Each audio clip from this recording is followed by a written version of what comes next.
दोस्तों, इस वक्त मौजूद हो आप मेरे साथ हिंदुस्तान सीबी न्यूज पर और इस वक्त की बड़ी खबर के साथ हम आपके साथ मौजूद हैं। तो आप मेरे साथ बने रहिए हिंदुस्तान सीबी न्यूज पर और देखते रहिए आंखों देखा हाल। ताजनगरी आगरा का चहारवाटी क्षेत्र सदियों से देश सेवा में अग्रणी रहा है। चहारवाटी क्षेत्र के ही कस्बा मलपरा के सूबेदार भगवान सिंह इस वक्त हमारे मौजूद है हमारे साथ। और आपको बता दें, ये आज देश सेवा में 28 साल सेना में उन्होंने देश सेवा की है और उसके बाद आज ये रिटायरमेंट होकर अपने गांव पहुंचे हैं। तो जानते हैं इनका अनुभव कैसा रहा और क्या कुछ कहना चाहेंगे। जी धन्यवाद।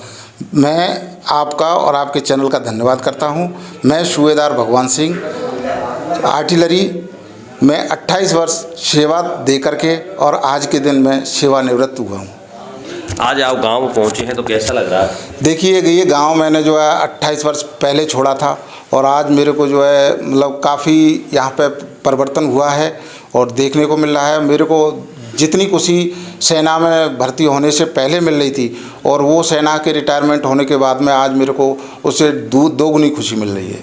आप पढ़ते थे तब सेना में जाने की सोची थी, कैसे मन में आया? जी हाँ, मैं एक्चुअल में मेरा जो है शुरू से ही मतलब एक ध्येय था, क्योंकि हमारा जो है परिवार था वो इस सेना में ही है, तीनों सेनाओं में है, आर्मी, एयरफोर्स, नेवी में तकरीबन जो है 10-12 कैंडिडेट हमारे घर में से हैं। तो हम लोगों का एक ही जुनून था कि भाई कुछ नहीं करना है, अपना फिजिकल करो, खाओ पियो और उसके बाद में सेना के अंदर जाओ। तो हमने 10वीं क्लास तक अपने जो है गांव में पढ़ाई करी, तुलाराम उच्चतर माध्यमिक विद्यालय मलपुरा के अंदर। उसके बाद में 12th हमने जो है चहारवाटी इंटर कॉलेज अकोला से करी। उसके बाद में हमने सेना ज्वाइन करी साहब। कौन सी सन में आप सेना में लगे और कैसे लगे, क्या कुछ रहा पूरा अनुभव बताइए। जी, सेना में 94 में हम लोग सेना में गए थे। तो उस टाइम पे एक हर युवा के अंदर एक जुनूनी अलग था सेना में जाने का। और तो मेरे जो है रिलेटिव, मेरे अंकल, मेरे मामा जी वगैरह सेंटर में थे, तो उन्होंने मेरे को बुलाया कि आप जो है यहाँ आ जाइए, यहाँ पे भर्ती है। बाकी मैंने आगरा में भी एक भर्ती देखी थी, तो उस टाइम पे मेरी कुछ उम्र कम थी तो मैं नहीं हो पाया, लेकिन शुरू से ही मेरी ऐसी तैयारी चल रही थी। फिर मैं 1 साल होल्ड करने के बाद में फिर मैं हैदराबाद पहुंचा। तो हैदराबाद सेंटर के अंदर भर्ती थी, वहां जा कर के मैंने अपना जो है भर्ती में जो है पूरा जो है हिस्सा लिया और इस प्रकार मेरा जो है वहाँ ज्वाइनिंग हुआ साहब। 28 साल आपने देश सेवा में, सेना में देश सेवा की है, तो ऐसे भावुक पल या ऐसे कोई पल बताइए जो यादगार पल हो आपके लिए। देखिए, यूँ तो हम लोग जो है 28 वर्ष सेना के बहुत हो जाते हैं साहब। मैं 16.5 साल का सेना में गया था, उस टाइम पे 16 साल के भर्ती होते थे। तो आज 28 साल में हिंदुस्तान का कोई भी कोना ऐसा नहीं बचा है, पूरब से पश्चिम, पश्चिम से उत्तर, उत्तर से दक्षिण, ऐसा कोई हिस्सा नहीं बचा जहां हम लोगों ने मतलब नहीं रहे हों। वहाँ के कल्चर को नहीं जाना हो, वहाँ के लोगों को नहीं जाना हो, वहाँ के सिस्टम को नहीं जाना हो। और कुछ एक क्षेत्र इनमें आप जानते हैं बड़े ही मतलब एक डिजास्टर टाइप के हैं, CI ऑफिस हैं, जैसे नागालैंड, मणिपुर हो गया, वहाँ पे हमारा योगदान रहा, वहाँ पे भी हमने अपना कार्यकाल निकाला। उसके बाद में CI ऑफिस है ये श्रीनगर राष्ट्रीय राइफल्स के अंदर, यहाँ पे 3 साल निकाला। तो वो 3 साल हमारी लाइफ के एक बहुत ही मतलब एक संवेदनशील समय था साहब उस टाइम पे, क्योंकि उस टाइम पे हमने अपने कई साथियों को गंवाया अपने साथ में। अब और आए दिन इनकाउंटर्स चलते रहते थे, तो उसमें हमको ये नहीं पता लगता था, साथ में खा पी करके जाते थे और पता लगता था कि यार हम अपने साथी की एक डेड बॉडी लेके आ रहे हैं। तो एक बड़ा मतलब एक बेचैनी सी होती थी। लेकिन नहीं, सेना में हम लोगों को ये नहीं सिखाया जाता है। हम एक सोल्जर हैं और सोल्जर हमेशा जो है नेशन फर्स्ट होता है उसके लिए। आपने देखा होगा कई ऐसे देश हैं जो हमारे देश की सीमाओं पर बार बार अटैक करते हैं, ऐसे भी कई पल आए होंगे जिन्होंने आपने उनको मुंहतोड़ जवाब देने का प्रयास किया होगा। जी हाँ, ये हमारे कुछ असामाजिक तत्व ही बोलूँगा जिनको, क्योंकि समाज से भटके हुए लोग हैं, चाहे वो पाकिस्तान के हों, चाहे और भी कहीं के हों। म्यांमार साइड वो ऑपरेशन चला था हमारा। तो ये कायरतापूर्ण जो घटना को अंजाम देते हैं, ये इनका मतलब ये बहादुर नहीं बोल सकते इनको। ये कायर हैं जो कि डरे छुपके और भटके हुए लोग हैं, जो कि लालच में आकर के एक आईएसआई या किसी के भी एक मोहरा बन जाते हैं, कठपुतली बन जाते हैं। और इनका ब्रेन वॉश इस तरह से किया जाता है, ना ये गलत सही को पहचानते हैं ना गलत को पहचानते हैं, और अपना जीवन नष्ट कर बैठते हैं।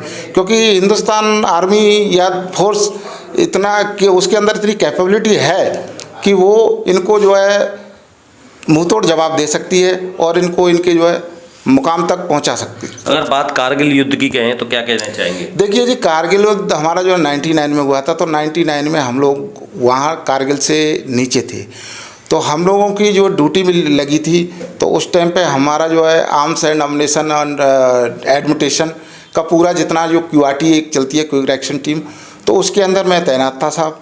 तो मेरे यहाँ से पूरा जो भी जाता था सामान वहाँ तक पहुँचाना और फिर वापस आना। हम लोग रात भर दिन भर मतलब उसमें जो है मतलब जो ज़रूरत का सामान था उसको पहुँचाना, फिर पहुँचा के वापस आना। तो श्रीनगर से लेके और हम कारगिल तक जाते थे। आज आप अपने गांव ताजनगरी आगरा के मलप्रा गांव में पहुंचे हैं, तो अपनों के बीच पहुंचे हैं, तो कैसा लग रहा है?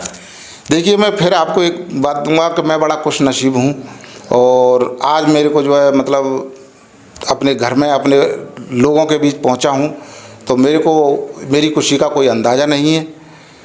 उन युवाओं के लिए क्या कहना चाहोगे जो सेना में जाने की तैयारी कर रहे होते हैं, पर कहीं ना कहीं वो हताश होकर घर भी बैठ जाते हैं, उन लोगों के लिए क्या कहना चाहोगे? देखिए, मैं एक ही चीज़ उन लोगों से मेरा एक ही निवेदन है कि आप जो है मेहनत करते रहें। अगर आपने फोर्स ज्वाइन करनी है तो फोर्स की ज्वाइन करने के लिए आपको 2 चीज़ें बहुत नहायत ज़रूरी हैं। एक तो आप अपनी पढ़ाई कंटिन्यू रखें, दूसरा साथ ही आप अपना जो है फिजिकल एक्टिविटी को एक अव्वल दर्जे का बना के रखें, ताकि वो कहीं भी जाएं तो उनका सिलेक्शन एक ही बार में हो, और हो सकता है कि एक बार में ना हो, दूसरी बार में हो। तो हमेशा जो है कोशिश करते रहें। कोशिश करने वालों की कभी हार नहीं होती है, और एक ना एक दिन जो है अगर दिल में जज्बा है, जुनून है, तो उनको सेना की वर्दी उनको मिलेगी ही मिलेगी। और आज के टाइम पे बहुत इससे बढ़िया अच्छी कोई सर्विस नहीं है। सर्विस सेवा कहूँगा मैं, सर्विस नौकरी नहीं है, ये एक सेवा है। ये निस्वार्थ भाव से देश सेवा की जाती है। तो इसके अंदर आप ज़्यादा से ज़्यादा लोग जाएं और अपना जो है योगदान दें। क्या लग रहा है आज हमारे देश की सीमाएं सुरक्षित है, या शरारती तत्व कहें या उग्रवादी कहें, उनके लिए क्या कहना चाहोगे? देखिए जी, हाँ जी, बेशक पहले से ये जो वर्ड मैंने लगाया है, पहले से आज के टाइम पे हमारी सेना आधुनिक टाइम पे और आधुनिक तरीक़ा से जो परिवर्तन हुआ है वो काफ़ी अव्वल दर्जे का है। और आज हमारे अंदर जो है, चाहे आप हमारी चाइना से कंसर्ट जो है इलाका हो, PLA से, चाहे हमारा जो है इसमें LOC से हो, चाहे IB हो, चाहे कोई भी हो, चाहे जो भी हमारी सीमा लगती है, आज हमारी सीमा हम बिल्कुल जो है गर्व से कह सकते हैं कि बिल्कुल सेफ और सुरक्षित है, और हमारे जवान तत्पर डटे हुए हैं। तो अगर बात की जाए देश के प्रधानमंत्री और रक्षा मंत्री की, तो इस समय सेना में क्या कहना चाहोगे? देखिए, ये आप बिल्कुल सही बोल रहे हैं कि हालांकि हम लोग पॉलिटिक्स से थोड़ा सा परहेज करते हैं, लेकिन नहीं, जो बात सही है सही है। देखिए, देश की ताकत सेना तो है ही है, लेकिन अगर एक देश को एक स्ट्रांग लीडरशिप मिल जाती है, तो उससे हमारा जो जुनून है और जुज्बा है, जोश है, वो एक अलग हो जाता है। और एक अगर हमको फ्री हैंड मिल जाता है तो हमको काम करने में कोई दिक्कत नहीं है साहब। मैं मानता हूँ आज के टाइम पे जो भारत सरकार है, चाहे मैं ये नहीं बोलूँगा कौन सी पार्टी है क्या है, जो भारत सरकार है वो बहुत अच्छा, खासकर देश हित में बहुत अच्छा कार्य कर रही है। एक बार फिर युवाओं के लिए क्या संदेश देना चाहोगे? युवाओं से, मेरे साथियों, आपसे मैं मेरा एक ही अनुरोध है, मैं आपसे एक ही बात कहूँगा कि आप हमेशा अपने जो है ट्राई करते रहें और अपने फिजिकल एक्टिविटी को कंटिन्यू रखें। आप ये ना सोचें कि नंबर अब नहीं पड़ा, ये नहीं पड़ा, वो नहीं पड़ा। आप जाओगे, अगर आपका जो है आपका बिल्कुल जो है दृढ़ निश्चय बना रखा है कि मेरे को सेना में जाना है, तो आपको सेना की वर्दी मिलने से कोई नहीं रोक सकता। हमारे साथ भगवान सिंह सूबेदार जी की पत्नी भी मौजूद है, हम जानेंगे उनके पति आज घर पहुंचे हैं तो वो कैसा महसूस कर रही हैं, क्या कुछ कहना चाहती हैं हमारे साथ। क्या नाम है आपका? गायत्री। गायत्री जी, आज आपके पति घर पहुंचे हैं तो क्या कुछ कहना चाहूँगी इनके लिए? मैं बड़ी भाग्यशाली हूँ। आज मेरे पति घर पे 28 साल जॉइन करके वापस हुए हैं। बहुत अच्छा लग रहा है पूरे परिवार के साथ। तो दोस्तों आपने जाना किस प्रकार सूबेदार भगवान सिंह ने 28 वर्ष तक देश सेवा की और उन्होंने चाहे कारगिल युद्ध हो चाहे देश का कोई भी बॉर्डर हो, हर जगह उन्होंने अपनी नौकरी की है और उन्होंने कहा है कि देश सेवा का सबसे अच्छा तरीका है सेना में जाना। सेना में जाकर हम देश सेवा भी कर सकते हैं और अच्छी तरीके से करते हैं। तो युवाओं को हताश नहीं होना चाहिए, हिम्मत नहीं हारनी चाहिए और देश सेवा के लिए अग्रणी रहना चाहिए। चाहे कोई भी दुश्मन देश हमारी ओर आंख उठाकर देखे तो उसको हम मुंह तोड़ जवाब देने के लिए आज हमारी सेना पूरी तरह तैयार है।